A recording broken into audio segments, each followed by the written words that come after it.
ديربي صغير بين ملعب التونسي والترجي الرياضي نهار السبت وفيه ما غير اهداف.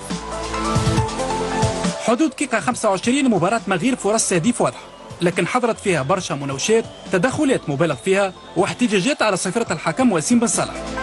أول محاولة للبقلاوة توزيع من سيف الدين بالعكرمي، الجمل اللي يتدخل في مناسبة أولى والراقد في مناسبة ثانية في الموعد اللي تزيدت بن علي. الأحمر والأصفر يهاجم عبر الأطراف، باس من كوليبالي للمباركي يفتح الزاوية ويصوب كرة جانبية.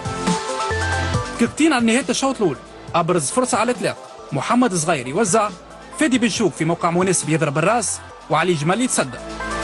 شوط أول سلبي على جميع الوجهات، ما شفناش فيه كرة ولا فرص واضحة. شوط يوفى بالاحتجاجات على الحكم بن صالح.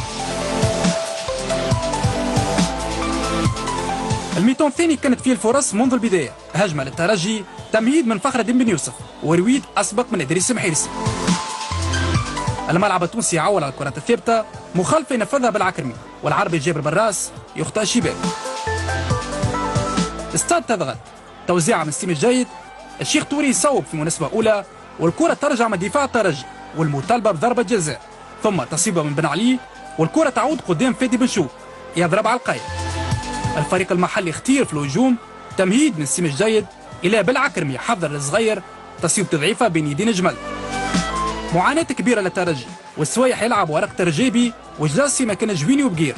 الأحمر والأصفر يصبح بلا قلب هجوم. الرجيبي في أول لمس الكرة يصوب من غير مشاكل المرمى العمدوني. درجين على نهاية المباراة، الحكم يقصي حمدي رويد بعد تدخله مع بن يوسف. نقص عددي يجبر الإطار الفني البقلاوي للدفع بالمدافع هاشم عباس مكان المهاجم توري المصاب. نقص عددي ما أثرش على تركيز ملاعبية الاستاد، والجمال يتصدى لمخالفة جديد. السوايح ما عادش عنده ما يخسر، يعوض حسين الراقد بيديوك بيفو مهاجم والترجي يقدر. المحيرسي يوزع والعمدوني أسبق من الروج. من جيد إدريس المحيرسي يسدد والامتياز قيس العمدوني. العملية تتواصل وبن يوسف كورته تبقى قدامها حارس متفتت. محاولة وفات عليها مباراة بالتعادل الأبيض، الترجي لا يقنع، يكتفي بنقطة واحدة وأول تعادل الفريق في البطولة. الملعب التونسي لعبها الند للند، وكان قريب من الخروج بالنقاط الثلاث في أكثر من محاولة.